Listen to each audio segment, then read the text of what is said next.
اس وقت اگر تمہیں چوٹ لگی ہے تو اس سے پہلے ایسی ہی چوٹ تمہارے مخالف فریق کو بھی لگ چکی ہے. یہ تو زمانے کے نشیب و فراز ہیں. تلک الایام نداولها بین الناس. یہ زمانے کے نشیب و فراز ہیں جنہیں ہم لوگوں کے درمیان گردش دیتے رہتے ہیں. تم پر یہ وقت اس لیے لایا گیا ہے کہ اللہ دیکھنا چاہتا تھا کہ تم میں سچے مومن کون ہے، اور ان لوگوں کو چھانٹ لینا چاہتا تھا جو واقعی راستی کے گواہ ہیں.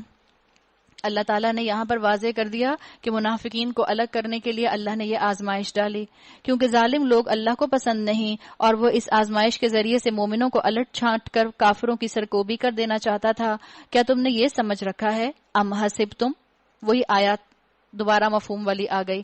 ام حسبتم ان تدخلوا الجنہ ولما یعلم اللہ الذین جاہدوا منکم ویعلم الصابرین. کیا تم نے یہ سمجھ رکھا ہے کہ یوں ہی جنت میں چلے جاؤ گے، ٹھنڈے ٹھنڈے جنت میں چلے جاؤ گے، بغیر عمل کے جنت میں چلے جاؤ گے، بغیر قربانی کے جنت میں چلے جاؤ گے؟ حالانکہ ابھی اللہ نے یہ تو دیکھا ہی نہیں کہ تم میں کون وہ لوگ ہیں جو اس کی راہ میں جانیں لڑانے والے اور اس کی خاطر صبر کرنے والے ہیں. اے سی میں بیٹھ کر قرآن سننا اور اس پر سر جھومنا اور سبحان اللہ کہنا اور واہ واہ کہنا تو بڑا آسان ہے، لیکن جب عمل کرنا پڑے، جب خاندان والوں کی نظریں برداشت کرنی پڑیں، جب آپ اپنے خاندان میں سٹینڈ لے لیں کہ میں اپنے بیٹے کی شادی سنت کے مطابق کروں گی، میں کوئی غیر اسلامی رسم نہیں کروں گی، اور پھر جب آپ کے خاندان والے آپ کو باتیں سنائیں، اور خاندان والے بھی امیجیٹ خاندان والے، وہ آپ سے کہیں کہ لو ہم سب کی شادیاں تو اپنی مرضی سے اٹینڈ کر لیں، اب تم کیسی اپنے بیٹے کی شادی کرنے چلی ہو، لوگوں کو نہیں بلاؤ گی، لوگ کیا کہیں گے، رسموں میں تو خوشیاں ہوتی ہیں، تمہیں اپنے بیٹے کی شادی کی خوشی ہی نہیں ہے. آپ کہیں اللہ کے رسول صلی اللہ علیہ وسلم نے فرمایا کہ برکت والا نکاح وہ ہوتا ہے جس میں سادگی ہو. وہ کہیں تو سادگی کے بھی تو الگ الگ طریقے ہوتے ہیں، سارا دن تم نے یہی اپلائی کرنا ہے. یہ وقت تو آپ سب پر آئے گا اگر آپ سب علم آنے کے بعد عمل کی طرف دوڑیں گی. اللہ نے کہہ دیا یہاں پر کہ صبر کرنے والے تو ایسے لوگ ہوتے ہیں جو اپنی جانیں لڑاتے ہیں.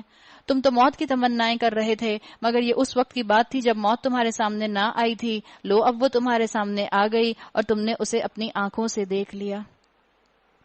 دل میں تمنا شہادت کی اور خواہش کیا ہے کہ سوئی بھی نہ چبھے. یہی حال ہے نا ہمارا. تمنا شہادت کی کرتے ہیں، زبان سے دعائیں شہادت کی مانگتے ہیں، اور خواہش کیا ہوتی ہے؟ ہائے سوئی بھی نہ چبھ جائے، کہیں کانٹا بھی نہ چبھ جائے، کوئی بری نظر سے بھی نہ دیکھ لے، کوئی طنزیہ جملہ بھی نہ بول دے، کہیں کسی کی نظروں کا مجھے سامنا ہی نہ کرنا پڑ جائے جو مجھ سے برداشت نہ ہو. ایسے شہید نہیں ہوتے. وما محمد الا رسول، محمد صلی اللہ علیہ وسلم اس کے سوا کچھ نہیں، بس ایک رسول ہیں. احد کے میدان میں یہ افواہ اڑی تھی کہ رسول اللہ صلی اللہ علیہ وسلم شہید ہو گئے، تو یہاں بتا دیا گیا کہ اللہ کے رسول کی بھی شخصیت پرستی نہیں کرنی، اللہ کے رسول کو بھی کلٹ نہیں بنا لینا. ان سے پہلے اور رسول بھی گزر چکے ہیں، پھر کیا اگر وہ مر جائیں یا قتل کر دیے جائیں تو تم لوگ الٹے پاؤں پھر جاؤ گے؟ یاد رکھو جو الٹا پھرے گا وہ اللہ کا کچھ نقصان نہ کرے گا. اسی آیت کو حضرت ابو بکر صدیق رضی اللہ عنہ نے تلاوت کیا تھا جب رسول اللہ صلی اللہ علیہ وسلم کا انتقال ہوا تھا، اور جب بتایا گیا حضرت عمر رضی اللہ عنہ تک خبر پہنچی کہ آپ صلی اللہ علیہ وسلم کا انتقال ہو گیا ہے، تو حضرت عمر نے اپنی تلوار نکال لی کہ جو یہ خبر دے گا میں اس کی گردن اڑا دوں گا. حضرت ابو بکر کو پتا چلا تو انہوں نے حضرت عمر کو یہ آیت سنائی، اور اس آیت کے سننے کے بعد حضرت عمر کہتے ہیں کہ ایسے لگا کہ جیسے یہ آیت آج ہی کے دن کے لیے نازل ہوئی ہے. البتہ جو اللہ کے شکر گزار بندے بن کر رہیں گے انہیں اس کی جزا دے گا. بتا دیا کہ رسول کو بھی موت آتی ہے، تو محبت ضرور کرو رسول سے، ان کو فالو ضرور کرو، لیکن اصل محبت کا محور الحی ہونا چاہیے. کون ہے الحی؟ اللہ رب العزت ہے. الحی اللہ کی صفت ہے. جب یہ صفت اپنے ذہن میں رکھو گے تو شرک فی الذات سے بچ جاؤ گے. اللہ کے رسول صلی اللہ علیہ وسلم کو اپنی دعاؤں کا وسیلہ نہیں بناؤ گے، اس لیے کہ رسول اللہ صلی اللہ علیہ وسلم یہ بتا کے نہیں گئے کہ تم ایسے دعا مانگو کہ رسول اللہ صلی اللہ علیہ وسلم کے صدقے میں یہ دعا مانگتی ہوں. نہیں، جس طریقے کو، جس وسیلے کو مانگنے کا طریقہ رسول اللہ صلی اللہ علیہ وسلم نے بتا دیا، اسی کے ذریعے ہم اللہ کے رسول کے طریقے کے مطابق وسیلہ بنائیں گے. کوئی ذی روح اللہ کے اذن کے بغیر نہیں مر سکتا. اور یہاں یہ بات بھی بتا دی گئی کہ نیکی کسی انسان کی خاطر نہیں کرو. مسلمان شخصیت پرست نہیں ہوتے، چاہے وہ محمد صلی اللہ علیہ وسلم ہی کیوں نہ ہو. کوئی بھی روح اللہ کے اذن کے بغیر نہیں مر سکتا. موت کا وقت تو لکھا ہوا ہے. جو شخص ثواب دنیا کے ارادے سے کام کرے گا اس کو ہم دنیا ہی میں سے دیں گے. جو ثواب آخرت کے ارادے سے کام کرے گا وہ آخرت کا ثواب پائے گا، اور شکر کرنے والوں کو ہم ان کی جزا ضرور عطا کریں گے. اس سے پہلے کتنے ہی نبی ایسے گزر چکے ہیں جن کے ساتھ مل کر بہت سے خدا پرستوں نے جنگ کی.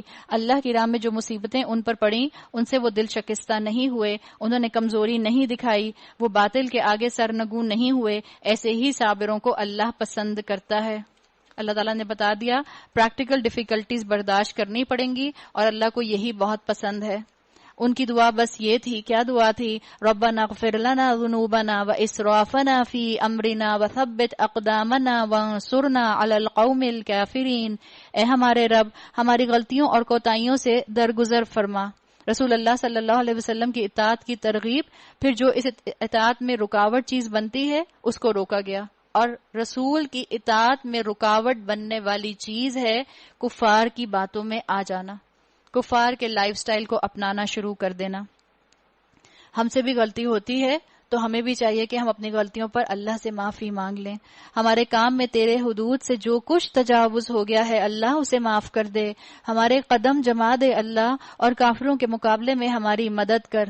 آخرکار اللہ نے ان کو دنیا کا ثواب بھی دیا اور اس سے بہتر ثواب آخرت بھی عطا کیا. اللہ کو ایسے ہی نیک عمل لوگ پسند ہیں. اللہ نے کہا ایسے ہی محسنین سے اللہ محبت کرتا ہے. واللہ یحب المحسنین. محسن کون؟ جو اپنے ذاتی حقوق چھوڑ دے، جو لوگوں سے نہ ڈرے اللہ سے ڈرے، وہ ہے محسن. جو لوگوں کے لیے اپنے عمل اور اپنے کردار کو سافٹ رکھے، سافٹ ہارٹڈ ہو، جس میں حلم ہو، جو اپنی انا کو نیچے رکھے، وہ محسن. اے لوگو جو ایمان لائے ہو، اگر تم لوگوں کے اشاروں پر چلو گے جنہوں نے کفر کی راہ اختیار کی ہے تو وہ تم کو الٹا پھیر لے جائیں گے اور تم نامراد ہو جاؤ گے. اللہ نے بتا دیا کسی کا کلچر، کسی کا لائف سٹائل اپنانے کی ضرورت نہیں ہے. اپنے نبی کی سنت اپناؤ، اسی پر اللہ تمہارے طرف سے کافروں کے دل میں روب ڈال دے گا. کسی نے کہا کہ ہم 1.3 بلین مسلمان ہیں. اگر چند ملین بھی شریعت پر جم جائیں تو کفار میلی آنکھ سے مسلمان امت کی طرف نہیں دیکھ سکتے. لیکن دکھ اس بات کا ہے کہ یہ چند ملین کھڑے نہیں ہو پا رہے، یہ چند ملین عمل میں نظر نہیں آ رہے، یہ چند ملین قربانی نہیں دے پا رہے، یہ چند ملین اپنی خواہشات کو شریعت کے سامنے سرنڈر نہیں کر پا رہے. ان کی باتیں غلط ہیں. حقیقت یہ ہے، کیا حقیقت ہے؟ وَلِلَّهُ مَوْلَاكُمْ. حقیقت یہ ہے اللہ تمہارا حامی اور مددگار ہے. وَهُوَ خَيْرُ النَّاصِرِينَ. اور وہ تمہاری بہترین مدد کرنے والا ہے. کس کس سے ایڈ مانگتے رہتے ہو؟ کس کس کی ایڈ کی طرف نظریں گاڑے رکھتے ہو؟ وَهُوَ خَيْرُ النَّاصِرِينَ. سب سے بڑی اور بہترین مدد کرنے والا تو اللہ ہے. جس کا ولی اللہ ہو، جس کا مولا اللہ ہو، اس کو کسی اور سہارے کی ضرورت ہی نہیں ہے. ان قریب وہ وقت آنے والا ہے جب ہم منکرین حق کے دلوں میں روب بٹھا دیں گے. اللہ ہمیں ایسا وقت دکھائے مسلمان امت کا، اس لیے کہ انہوں نے اللہ کے ساتھ ان کو خدائی میں شریک ٹھہرایا ہے، جن کے شریک ہونے پر اللہ نے کوئی سند نازل نہیں کی. ان کا آخری ٹھکانہ جہنم ہے، اور بہت ہی بری وہ قیام گاہ ہے جو ان ظالموں کو نصیب ہوگی. اللہ نے تائید و نصرت کا جو وعدہ تم سے کیا تھا وہ تو اس نے پورا کر دیا. وہ ابتدا میں اس کے حکم سے تم ہی ان کو قتل کر رہے تھے، مگر تم نے جب کمزوری دکھائی احد کے میدان میں، آپ کو معلوم ہوگا کہ جنگ کا پانسا کیسے پلٹا تھا، کہ وہ تیر انداز جن کو اللہ کے رسول صلی اللہ علیہ وسلم نے معمور فرمایا تھا ایک ٹیلے کے اوپر، اور ان سے کہا تھا کہ اپنی جگہ نہ چھوڑنا، چاہے تم یہ دیکھو کہ پرندے ہمارے گوشت کو نوچ کے لے کے جا رہے ہیں. تو ان میں کچھ مس انڈرسٹینڈنگ ہو گئی تھی. وہ یہ سمجھے تھے کہ شاید فتح ہو گئی ہے، اور مال غنیمت لینے کے لیے یہاں اس پورے گروپ میں سے کچھ لوگ جو تھے وہ اپنی جگہ چھوڑ کر نیچے کی طرف بھاگے تھے، میدان کی طرف، جس کی وجہ سے خالد بن ولید کو موقع مل گیا تھا کہ خالد بن ولید درے کے پیچھے سے پورا گھوم کر آئے اور پیچھے سے مسلمانوں پر حملہ کر دیا. اور جو کفار میدان چھوڑ کر بھاگ رہے تھے، جب انہوں نے دیکھا کہ مسلمانوں پر پیچھے سے حملہ ہوا ہے تو وہ بھی واپس پلٹ آئے، اور اس طرح سے مسلمان جو تھے وہ کفار کے درمیان میں سینڈوچ ہو گئے. ان ڈسپلن کا مظاہرہ جو مسلمانوں نے کیا اس کمزوری کا ذکر ہے. اور اپنے کام میں باہم اختلاف کیا، اور جو ہی کہ وہ چیز اللہ نے تمہیں دکھائی جس کی محبت میں تم گرفتار تھے. کس چیز کی محبت میں گرفتار تھے؟ اسکالرز کہتے ہیں دو چیزوں کی بات ہے، ایک یا تو مال غنیمت، دوسرا یا فتح۔ فتح کے لیے یا مسلمان امیدوار تھے یا مال غنیمت کے لیے، یعنی مال غنیمت بھی ہو سکتا ہے اور فتح بھی ہو سکتی ہے۔ تم اپنے سردار کے حکم کی خلاف ورزی کر بیٹھے اس لیے کہ تم میں سے کچھ لوگ دنیا کے طالب تھے اور کچھ آخرت کی خواہش رکھتے تھے، تب اللہ نے تمہیں کافروں کے مقابلے میں پسپا کر دیا تاکہ تمہاری آزمائش کرے، اور حق یہ ہے کہ اللہ نے پھر بھی تمہیں معاف ہی کر دیا کیونکہ مومنوں پر اللہ بڑی نظر عنایت رکھتا ہے۔ یاد کرو جب تم بھاگے چلے جا رہے تھے، کسی کی طرف پلٹ کر دیکھنے تک کا ہوش تمہیں نہ تھا، اور رسول صلی اللہ علیہ وسلم تمہیں پیچھے سے پکار رہے تھے۔ اس وقت تمہاری اس روش کا بدلہ اللہ نے تمہیں یہ دیا کہ تم کو رنج پر رنج دیے، تاکہ آئندہ کے لیے تمہیں یہ سبق ملے کہ جو کچھ تمہارے ہاتھ سے جائے یا جو مصیبت تم پر نازل ہو اس پر ملول نہ ہو۔ اللہ تمہارے سب اعمال سے باخبر ہے، واللہ خبیر بما تعملون، اللہ جانتا ہے۔ مومنوں کو شکست اس لیے دی کہ تم رنجیدہ نہ ہو۔ چند مسلمانوں نے اپنی ذمہ داری ادا نہیں کی تو باقی مسلمانوں کو بھی شکست کا سامنا دیکھنا پڑا۔ اس غم کے بعد پھر اللہ نے تم میں سے کچھ لوگوں پر ایسی اطمینان کی سی حالت طاری کر دی کہ وہ اونگنے لگے۔ یہ جو اونگنے کی بات آئی، امانت النعاسن، پاور سنوز جس کو آج ہم کہتے ہیں، اللہ تعالیٰ نے ان کو ایسی انرجی دی کہ دوبارہ سے لڑنے کے لیے تیار ہو گئے اپنی اس پاور سنوز کے بعد۔ مگر ایک دوسرا گروہ جس کے لیے ساری اہمیت بس اپنی ذات ہی کی تھی، اللہ کے متعلق طرح طرح کے جاہلانہ گمان کرنے لگا جو سراسر خلاف حق تھے۔ یہ لوگ اب کہتے ہیں کہ اس کام کے چلانے میں ہمارا بھی کوئی حصہ ہے۔ منافقوں کا تبصرہ ہے، ان سے کہو کسی کا کوئی حصہ نہیں، اس کام کے سارے اختیارات اللہ کے ہاتھ میں ہیں۔ عبداللہ بن ابئی جو تھا اس نے کمنٹ کیا تھا، اس کے اوپر اللہ تعالیٰ نے یہ آیات نازل کی۔ عبداللہ بن ابئی نے جب دیکھا کہ مسلمانوں کو اس طرح سے شکست ہوئی ہے، آپ صلی اللہ علیہ وسلم زخمی ہوئے ہیں، 70 صحابہ شہید ہوئے ہیں، تو کہنے لگا دیکھا میں نے کہا تھا نا کہ مدینہ کے اندر رہ کر جنگ کرنا۔ یہ انداز، اس کے اوپر اللہ تعالیٰ نے تبصرہ کیا۔ دراصل یہ لوگ اپنے دلوں میں جو بات چھپائے ہوئے ہیں اسے تم پر ظاہر نہیں کرتے۔ ان کا اصل مطلب یہ ہے کہ قیادت کے اختیارات میں ہمارا کچھ حصہ ہوتا تو یہاں ہم مارے نہ جاتے۔ ان سے کہہ دو اگر تم اپنے گھروں میں بھی ہوتے تو جن لوگوں کی موت لکھی ہوئی ہے وہ خود اپنی قتل گاہوں کی طرف نکل آتے، اور یہ معاملہ جو پیش آیا یہ تو اس لیے تھا کہ جو کچھ تمہارے سینوں میں پوشیدہ ہے اللہ اسے آزما لے، جو کھوٹ تمہارے دلوں میں ہے اللہ اسے چھانٹ دے۔ مستقبل کے ناگوار واقعے سے سبق سیکھنے کی بجائے مستقبل کو اگنور کر دینا، یہ ایٹیٹیوڈ ہے۔ تم میں سے جو لوگ مقابلے کے دن پیٹ پھیر گئے تھے ان کی اس لغزش کا سبب یہ تھا کہ ان کی بعض کمزوریوں کی وجہ سے شیطان نے ان کے قدم ڈگمگا دیے تھے۔ منافق کی نہیں، یا مخلص مسلمانوں کی بات ہے جن کے قدم ڈگمگا گئے تھے۔ ان کے لیے کہا گیا کہ کچھ لوگ کنفیوژن میں واپس چلے گئے تھے، ان کے لیے کہا کہ اللہ انہیں معاف کر دے گا۔ اللہ نے انہیں معاف کر دیا، اللہ بہت درگزر کرنے والا اور بردبار ہے۔ اے لوگو جو ایمان لائے ہو، کافروں کی سی باتیں نہ کرو، اور جن کے عزیز و اقارب اگر کبھی سفر پر جاتے ہیں یا جنگ میں شریک ہوتے ہیں اور وہاں کسی حادثے سے دوچار ہو جاتے ہیں تو کہتے ہیں اگر وہ ہمارے پاس ہوتے تو نہ وہ مارے جاتے نہ قتل ہوتے۔ کسی کے موت کی خبر سن کر کبھی یہ نہ کہیں کہ کاش انہوں نے یہاں سے علاج نہ کرایا ہوتا، کاش وہ باہر چلے گئے ہوتے، کاش انہوں نے یہ دوا نہ لی ہوتی، کاش انہوں نے یہ سرجری نہ کروائی ہوتی۔ یہ کاش کا لفظ کہنا یہ بالکل پسندیدہ نہیں ہے۔ یہ تقدیر کا معاملہ ہے۔ موت جس کی جہاں جس زمین پر جس انداز میں لکھی ہے اسی انداز میں آ کے رہتی ہے۔ قرآن نے کہا کہ کنسٹرکٹیو تبصرہ کیا کرو، اس طرح کا نیگیٹو تبصرہ مت کیا کرو۔ اللہ تعالیٰ نے یہاں منع کر دیا۔ اللہ اس قسم کی باتوں کو ان کے دلوں میں حسرت کا سبب بنا دیتا ہے، ورنہ دراصل مارنے اور جلانے والا تو اللہ ہی ہے، اور تمہاری تمام حرکات پر وہی نگران ہے۔ اگر تم اللہ کی راہ میں مارے جاؤ یا مر جاؤ تو اللہ کی جو رحمت اور بخشش تمہارے حصے میں آئے گی وہ ان ساری چیزوں سے بہتر ہے جنہیں یہ لوگ جمع کرتے ہیں، اور خواہ تم مرو یا مارے جاؤ بہرحال تم سب کو سمٹ کر اللہ ہی کی طرف جانا ہے۔ فَبِمَا رَحْمَةٍ مِّنَ اللَّهِ لِنْتَ لَهُمْ، لیڈر کی کوالٹی بتا دی گئی کہ لیڈر کیسا ہونا چاہیے۔ یہ اللہ کی بڑی رحمت ہے کہ تم لوگوں کے لیے رسول اللہ صلی اللہ علیہ وسلم نرم مزاج واقع ہوئے ہیں۔ آپ صلی اللہ علیہ وسلم کی حدیث کا مفہوم آتا ہے جو نرمی سے محروم رہا وہ کل خیر سے محروم رہا۔ نرمی ہر چیز کو خوبصورت بنا دیتی ہے۔ اپنے رویے میں نرمی لے کر آئیے، آپ کی طبیعت کی نرمی آپ کے اندر حلم لے کر آئے گی۔ حلم میچورٹی کو کہتے ہیں۔ جب آپ کے اندر میچورٹی آئے گی تو آپ لوگوں کے ساتھ حکمت کے ساتھ ڈیل کریں گی. ہم نے پڑھا ہے یؤتی الحکمت من یشاء، اللہ تعالیٰ چاہتا ہے جس کو حکمت دیتا ہے، اور جو حکمت دیا گیا وہ تو خیر کثیر دیا گیا. اپنی طبیعت میں نرمی لے کر آئیے، وہ نرمی جو حضرت ابو بکر صدیق رضی اللہ عنہ کی طبیعت میں تھی. حضرت ابو بکر صدیق رضی اللہ عنہ بہت نرم طبیعت کے تھے، سافٹ ہارٹڈ تھے، کائنڈ ہارٹڈ تھے. آپ کو اگر نرمی سیکھنی ہے تو حضرت ابو بکر کی سیرت سے سیکھیے. ایک واقعہ آتا ہے، رسول اللہ صلی اللہ علیہ وسلم کی نرمی بھی بے مثال ہے، لیکن یقیناً افضل البشر بعد الانبیاء حضرت ابو بکر کو کہا جاتا ہے. حضرت ابو بکر کے لیے آتا ہے کہ خلیفہ وقت تھے، جس وقت کی یہ بات ہے.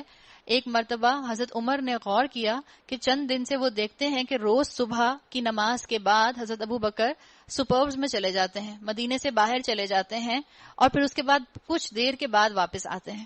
ایک دن حضرت عمر نے سوچا، ایک دوسرے سے نیکیوں میں کمپیٹ کیا کرتے تھے نا، اور حضرت عمر اور حضرت ابو بکر کا تو آپ کو پتا ہے کہ چلتا رہتا تھا. وہ آدھا سامان لے کر آئے تو وہ پورا سامان لے کر آ گئے. تو حضرت عمر کے لیے آتا ہے کہ حضرت عمر کو تشویش ہوئی، ان کو انکوزیٹیونیس ہوئی کہ یہ کہاں جاتے ہیں، ان کا پیچھا تو کروں. تو انہوں نے ان کا پیچھا کرنا شروع کیا. حضرت عمر نے دیکھا کہ مدینے کے باہر ایک بستی کے چھوٹا سا گھر ہے. حضرت ابو بکر گئے، دروازہ کھٹکھٹایا، اندر سے کسی نے آواز دی اور وہ اندر چلے گئے. حضرت عمر باہر ہی بیٹھے رہے، انتظار کرتے رہے کہ کیا معاملہ ہوگا، باہر آئیں گے تو دیکھیں گے. کچھ دیر کے بعد حضرت ابو بکر باہر آئے، خاموشی سے سر جھکا کر واپس چلے گئے. پیچھے سے حضرت عمر انٹر ہو گئے اندر. دروازہ ناک کیا، کوئی آواز نہیں آئی. اس کے بعد انہوں نے اندر انٹر ہو گئے، دروازہ کھلا ہوا تھا. اندر گئے تو دیکھا ایک بوڑھی عورت جو نابینا ہے وہ فرش پر بیٹھی ہوئی ہے. اور بیٹھ گئے پاس جا کے حضرت عمر اور ان سے پوچھا کہ ابھی جو شخص آیا تھا آپ اس کو جانتی ہیں؟ تو انہوں نے کہا نہیں، میں تو اس کو نہیں جانتی بیٹا، میں تو نابینا ہوں، بس یہ شخص روز آتا ہے، میرے گھر کی صفائی کرتا ہے، کھانا پکاتا ہے اور چلا جاتا ہے. تو حضرت عمر کی آنکھوں میں آنسو آ گئے. انہوں نے کہا کہ میں حضرت ابو بکر کے اجر تک تو پہنچ بھی نہیں سکتا، ایون جتنے ابو بکر کے سینے پر بال ہیں میں تو ان بالوں تک کی اجر تک نہیں پہنچ سکتا. یہ مقام تھا حضرت ابو بکر کا.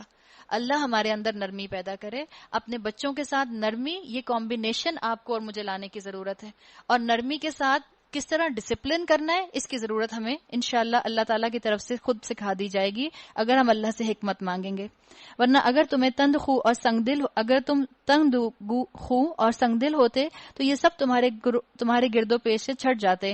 ان کے قصور معاف کر دو، ان کے حق میں دعائے مغفرت کرو، اور دین کے کام میں ان کو بھی شریک مشورہ رکھو. پھر جب تمہارا عزم کسی رائے پر مستحکم ہو جائے تو اللہ پر بھروسہ کرو. اللہ کو وہ لوگ پسند ہیں جو اسی کے بھروسے پر کام کرتے ہیں.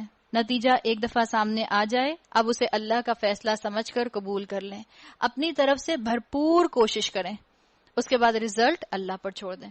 بھرپور کوشش مومن کرتا ہے اور بھرپور دعا مومن کرتا ہے، پھر اینڈ پروڈکٹ اللہ پر چھوڑ دیتا ہے. ان ینصرکم اللہ فلا غالب لکم وَإِن يَخْذُلْكُمْ فَمَنْ ذَا الَّذِي يَنْصُرُكُمْ مِنْ بَعْدِهِ. اللہ تمہاری مدد پر تو اللہ تمہاری مدد پر ہو تو کوئی طاقت تم پر غالب آنے والی نہیں، اور وہ تمہیں چھوڑ دے تو اس کے بعد کون ہے جو تمہاری مدد کر سکتا ہے. پس جو سچے مومن ہیں ان کو اللہ ہی پر بھروسہ رکھنا چاہیے. اللہ ہمارا حامی و مددگار بنے. کسی نبی کا یہ کام نہیں ہو سکتا کہ وہ خیانت کر جائے، اور جو کوئی خیانت کرے تو وہ اپنی خیانت سمیت قیامت کے روز حاضر ہوگا. پھر ہر متنفس کو اس کی کمائی کا پورا پورا بدلہ مل جائے گا اور کسی پر کچھ ظلم نہ ہوگا. بھلا یہ کیسے ہو سکتا ہے کہ جو شخص ہمیشہ اللہ کی رضا پر چلنے والا ہو اور اس شخص کیسے کام کرے جو اللہ کے غضب میں گھر گیا ہو اور جس کا آخری ٹھکانہ جہنم ہو جو بدترین ٹھکانہ ہے. اللہ کے نزدیک دونوں قسم کے آدمیوں میں بدرجہ فرق ہے. اللہ سب کے اعمال پر نظر رکھتا ہے. در حقیقت اہل ایمان پر تو اللہ نے ایک بڑا احسان کیا ہے کہ ان کے درمیان خود انہی میں سے ایک پیغمبر اٹھایا جو اس کی آیات انہیں سناتا ہے. پھر وہی والی آیت آ گئی، یتلو علیہم آیاتہ ویزکیہم ویعلمہم الکتاب والحکمہ. ان کی زندگیوں کو سنوارتا ہے، ان کو کتاب اور دانائی کی تعلیم دیتا ہے، حالانکہ اس سے پہلے یہی لوگ سری گمراہیوں میں پڑے ہوئے تھے. قرآن کی تلاوت کا حصہ ہے کہ اس کے معنی سمجھ آئیں. اسکالرز کہتے ہیں یتلو کے اندر اس کے مفہوم کا سمجھنا شامل ہے. یہ بیسک ریکوائرمنٹ ہے جس سے ہیومن ریسورس بنتا ہے.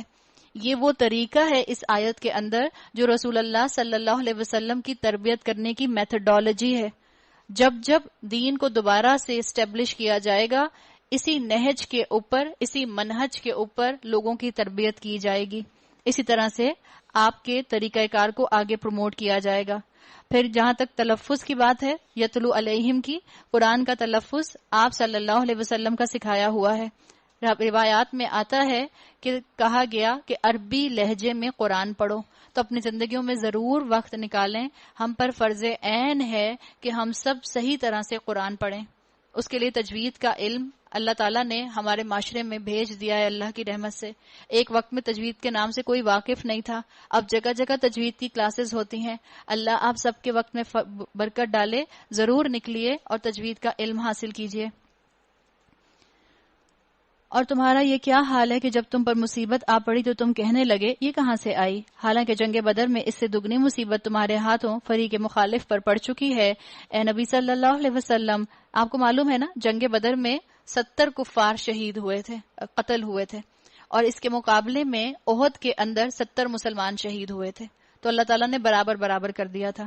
اے نبی صلی اللہ علیہ وسلم، ان سے کہو یہ مصیبت تمہاری اپنی لائی ہوئی ہے، اللہ ہر چیز پر قادر ہے۔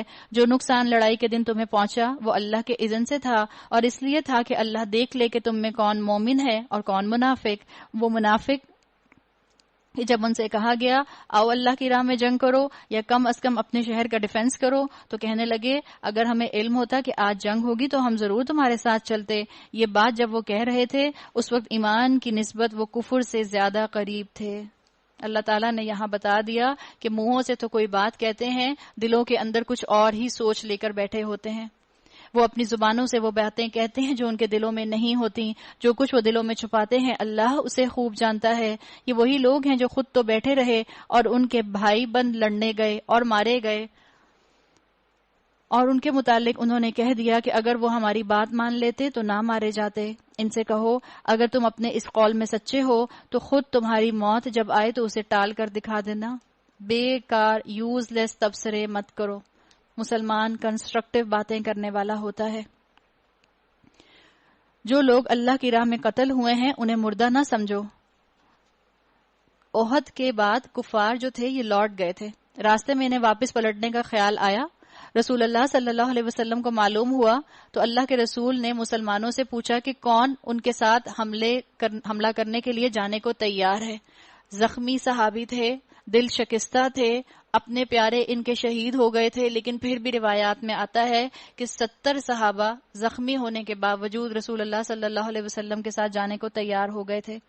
جو لوگ اللہ کی راہ میں قتل ہوئے ہیں انہیں مردہ نہ سمجھو، وہ تو حقیقت میں زندہ ہیں، اپنے رب کے پاس رزق پا رہے ہیں، جو کچھ اللہ نے اپنے فضل سے انہیں دیا ہے اس پر خوش و خرم ہیں، مطمئن ہیں کہ جو اہل ایمان ان کے پیچھے دنیا میں رہ گئے ہیں اور ابھی وہاں نہیں پہنچے ہیں ان کے لیے بھی کسی خوف اور رنج کا موقع نہیں ہے، اور وہ اللہ کے انعام اور اس کے فضل پر شاداں اور فرحان ہیں، اور ان کو معلوم ہو چکا ہے کہ اللہ مومنوں کے اجر کو ضائع نہیں کرتا۔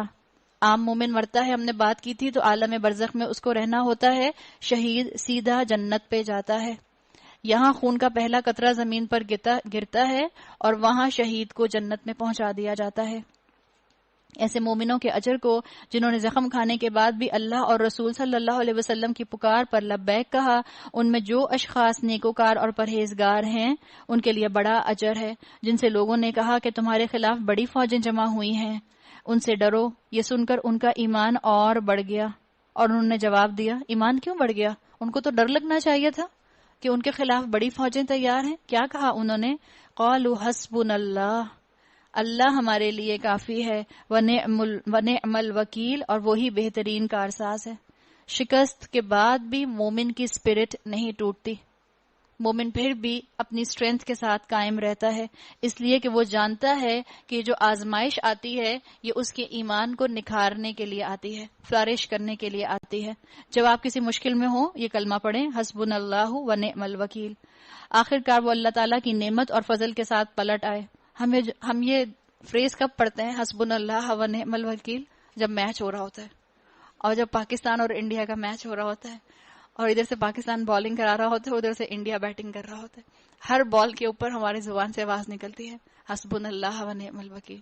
اس وقت بھی پڑھنا چاہیں پڑھ لیں، لیکن جب دین کے راستے پر عمل کرنے کے لیے ہمت نہ گیدر ہو رہی ہو اس وقت بھی پڑھ لیجئے، اللہ آپ کو ہمت دے گا انشاءاللہ۔ ان کو کسی قسم کا ضرر بھی نہ پہنچا اور اللہ کی رضا پر چلنے کا شرف بھی انہیں حاصل ہو گیا۔ اللہ بڑا فضل فرمانے والا ہے۔ اب تمہیں معلوم ہو گیا کہ وہ دراصل شیطان تھا جو اپنے دوستوں سے خواہ مخواہ ڈرا رہا تھا، لہٰذا آئندہ تم انسانوں سے نہ ڈرنا، مجھ سے ڈرنا، اور اگر تم حقیقت میں صاحب ایمان ہو۔ کیا کہا اللہ نے؟ فلا تخافوہم وخافونی، مجھ سے ڈرنا، اللہ سے ڈرنا۔ ہم ڈرتے ہیں اللہ سے؟ ہم اللہ سے ڈرتے ہوں تو ہم اللہ کی بنائی ہوئی زمین کے اوپر کھلے آسمان کے نیچے گناہ نہ کریں۔ ہم اللہ سے نہیں ڈرتے۔ ہمارا حال وہی ہے اس بچے کا سا جو اپنی زبان سے کہتا رہتا ہے اماں آئی لو یو، اماں آئی لو یو، اماں آئی لو یو، اور جب اماں کہتی ہیں اچھا بیٹا فلانی جگہ تم نے نہیں جانا، اور بچہ کہتا ہے کیا ہے میں تو جاؤں گا، آپ کو کیا ہے؟ یہ کیسا آئی لو یو تھا؟ یا بچہ کہے کہ اماں مجھے تو آپ سے بہت ڈر لگتا ہے، مجھے تو آپ سے بہت ڈر لگتا ہے، اور جس وقت امی کہیں کہ اچھا اب میں نے تمہیں منع کر دیا ہے اب تم یہ مووی نہیں دیکھو گے، تو بچہ کہے میں تو دیکھوں گا، میں نے کہہ دیا میں تو دیکھوں گا۔ کیسا ڈر ہے یہ بچے کا؟ ہم بھی اپنی زبانوں سے ایسے ہی کہتے ہیں ہمیں اللہ سے ڈر لگتا ہے، ہمیں اللہ سے ڈر لگتا ہے، اور ہمارے عمل اس کے اپوزٹ گواہی دے رہے ہوتے ہیں۔ اے پیغمبر صلی اللہ علیہ وسلم، جو لوگ آج کفر کی راہ میں بڑی دوڑ دھوپ کر رہے ہیں ان کی سرگرمیاں تمہیں آزردہ نہ کریں، پریشان نہ کریں، یہ اللہ کا کچھ بھی نہ بگاڑ سکیں گے۔ اگر آپ گناہ گاروں کو دیکھتے ہیں اور ان کے پاس بہت سی دنیا دیکھتے ہیں تو ان سے امپریس نہ ہو۔ آپ نان مسلمز کو دیکھتے ہیں اور ان کے پاس ریسورسز کے خزانے نظر آتے ہیں، آپ امپریس نہ ہو۔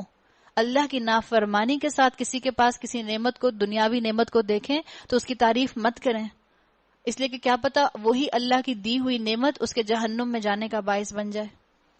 اللہ کا ارادہ یہ ہے کہ ان کے لیے آخرت میں کوئی حصہ نہ رکھے، بالآخر ان کو سخت سزا ملنے والی ہے۔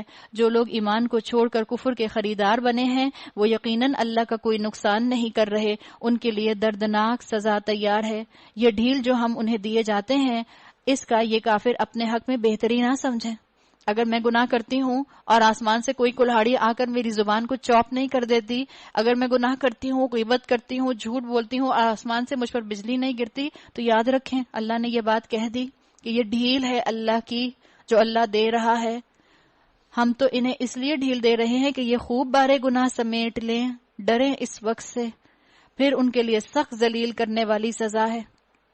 حدیث کا مفہوم آتا ہے کافروں کی خوشحالی پر کبھی رشک نہ کرو، اس لیے کہ تمہیں نہیں پتا کیسا زبردست قاتل یعنی جہنم اللہ نے ان کے لیے بٹھا کر رکھا ہے۔ دنیا میں ان کے کلچر کی رونق، ان کی زندگی کی کامیابیاں، ان کی زندگی کا گلیمر آپ کی اور میری آنکھیں نہ چندھیا دے۔ جب یہ سب چیزیں اللہ کی اطاعت کے ساتھ ہیں، الحمدللہ، جب یہ سب چیزیں اللہ کی نافرمانی کے ساتھ ہیں تو ہم مسلمانوں کو ان سے امپریس ہونے کی ضرورت نہیں۔ اللہ مومنوں کو اس حالت میں ہرگز نہ رہنے دے گا جس میں تم لوگ اس وقت پائے جاتے ہو، وہ پاک لوگوں کو ناپاک لوگوں سے الگ کر کے رہے گا، مگر اللہ کا طریقہ یہ نہیں ہے کہ تم لوگوں کو غیب پر مطلع کر دے۔ غیب کی باتیں بتانے کے لیے تو وہ اپنے رسولوں میں سے جس کو چاہتا ہے منتخب کر لیتا ہے، لہٰذا امور غیب کے بارے میں اللہ اور اس کے رسول پر ایمان رکھو۔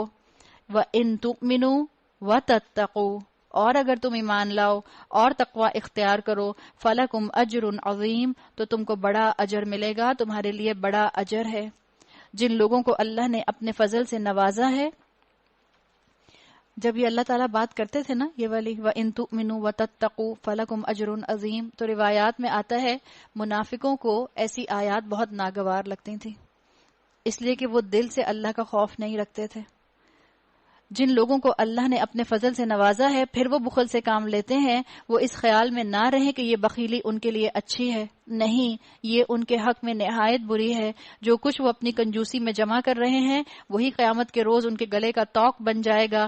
زمین اور آسمانوں کی میراث اللہ ہی کے لیے ہے، واللہ بما تعملون خبیر، اور جو کچھ تم کرتے ہو اللہ اس سے باخبر ہے۔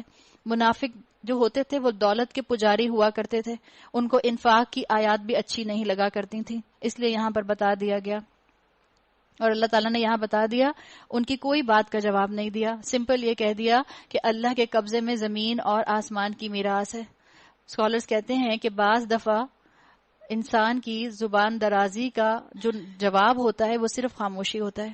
اور کیسے؟ دیکھیں آگے اللہ نے کیا کہا. اللہ نے ان لوگوں کا قول سنا جو کہتے ہیں اللہ فقیر ہے اور ہم غنی ہیں، ان کی یہ باتیں ہم لکھ لیں گے. کیا کہا اللہ نے؟ سنکتبو. اور کوئی جواب نہیں دیا، کوئی تبصرہ نہیں کیا، کوئی کمنٹ نہیں کیا، کوئی چیز جسٹیفائی نہیں کی. اللہ نے کہا بس ہم لکھ لیں گے، یعنی ہم نے سن لیا، اب ہم اس کا بدلہ دیں گے. یہ بالکل ایسا ہے کہ جیسے آپ اس کو امیجن کریں کہ مثال کے طور پر ایک غلام ہے اور ایک آقا ہے. جو مالک ہے وہ کہتا ہے کہ چاک سے لائن لگا دیتا ہے، کوئی فینس نہیں لگاتا، کوئی گرل نہیں لگاتا، کوئی گیٹ نہیں لگاتا، چاک سے لائن لگا دیتا ہے اور اپنے غلام سے کہتا ہے کہ دیکھو چاک سے ادھر ادھر تمہاری باؤنڈری ہے، تم نے چاک کے ادھر نہیں جانا، اس چاک کے اس طرف، اس باؤنڈری کے اس طرف تم جو چاہو کرو، جیسے چاہو جیو، بس چاک کے ادھر مت جانا. اب غلام کہتا ہے سمجھ لی میں نے بات. ایک دن غلام غلطی سے چاک کے اس طرف گر جاتا ہے. مالک کو دیکھتا ہے، مالک نے دیکھا اس کو لیکن کچھ کہا نہیں، خاموش رہا. غلام اٹھتا ہے، سوری سوری بولتا ہے اور دوبارہ سے اپنی باؤنڈری کے اندر چلا جاتا ہے. کچھ دن کے بعد اس کو دوبارہ ٹیمپٹیشن ہوتی ہے اور دوبارہ سے اب وہ جان بوجھ کے اپنی باؤنڈری کراس کر کے دوسری طرف جاتا ہے. دیکھتا ہے مالک نے مجھے دیکھا پھر بھی کچھ نہیں کہا. اب اس کے بعد ہوتا یہ ہے کہ ہوتے ہوتے یہ عالم آتا ہے کہ اس غلام کا میجورٹی وقت اب اپنی لائن سے کراس کر کے گزرتا ہے اور مالک اس کو دیکھتا رہتا ہے اور یہ کچھ نہیں بولتا. اور حال یہ ہو گیا کہ اب اس نے سوری کہنا بھی چھوڑ دیا. آخر ایک دن آتا ہے، مالک اس کو بلاتا ہے اور کہتا ہے سنو، تم جتنی دفعہ لائن سے اس طرف آئے میں نے اتنی دفعہ لکھ لیا اور میں نے اتنی دفعہ نوٹ کر لیا. اب ایک ایک دفعہ کی سزا، ہر دفعہ کی سزا تم کو ملے گی. اللہ کا یہی معاملہ ہے اپنے بندوں کے ساتھ. اللہ نے ہمیں باؤنڈری کھینچ کر دے دی شریعت. یہ ہے شریعت، اس پر عمل کرنا. اس کے اندر اندر جو حلال ہے اس کو انجوائے کرو، اس سے باہر جاؤ گے تو غلطی ہو جائے گی. ہمیں بھی شریعت دے دی، ہمارے پاس بھی باؤنڈری آ گئی، ہمارے پاس بھی کوئی فینس نہیں لگی، کوئی الیکٹرک وائرز نہیں لگی. ہم اس لیے غلطی سے ادھر گئے، پہلی دفعہ ہم نے سوری بول دیا. پھر ہم نے دیکھا کہ ہمارے بار بار جانے پر اللہ کچھ بھی نہیں کہتا. ہم اب زیادہ تر اپنی اس باؤنڈری کے دوسری طرف ہی وقت گزارتے ہیں اور ہم سمجھتے ہیں کہ اللہ شاید دیکھتا نہیں ہے یا اگنور کر رہا ہے تو معافی کر دے گا. نہیں، روز محشر اللہ ایک دن پکڑے گا اور پھر ایک ایک غلطی کا حساب مجھے اور آپ کو اللہ کو دینا پڑے گا. اللہ نے کہا سانک توبو، ان قریب ہم لکھ لیں گے. اللہ ہمیں ایسی کیٹیگری سے محفوظ رکھے. اور اس سے پہلے جو وہ پیغمبروں کو ناحق قتل کرتے رہے ہیں وہ بھی ان کے نامہ اعمال میں ثبت ہے. جب فیصلے کا وقت آئے گا اس وقت ہم ان سے کہیں گے کہ لو اب عذاب جہنم کا مزہ چکھو، یہ تمہارے اپنے ہاتھوں کی کمائی ہے، اللہ اپنے بندوں کے لیے ظالم نہیں ہے. جو لوگ کہتے ہیں اللہ نے ہم کو ہدایت کر دی ہے کہ ہم کسی کو رسول تسلیم نہ کریں جب تک وہ ہمارے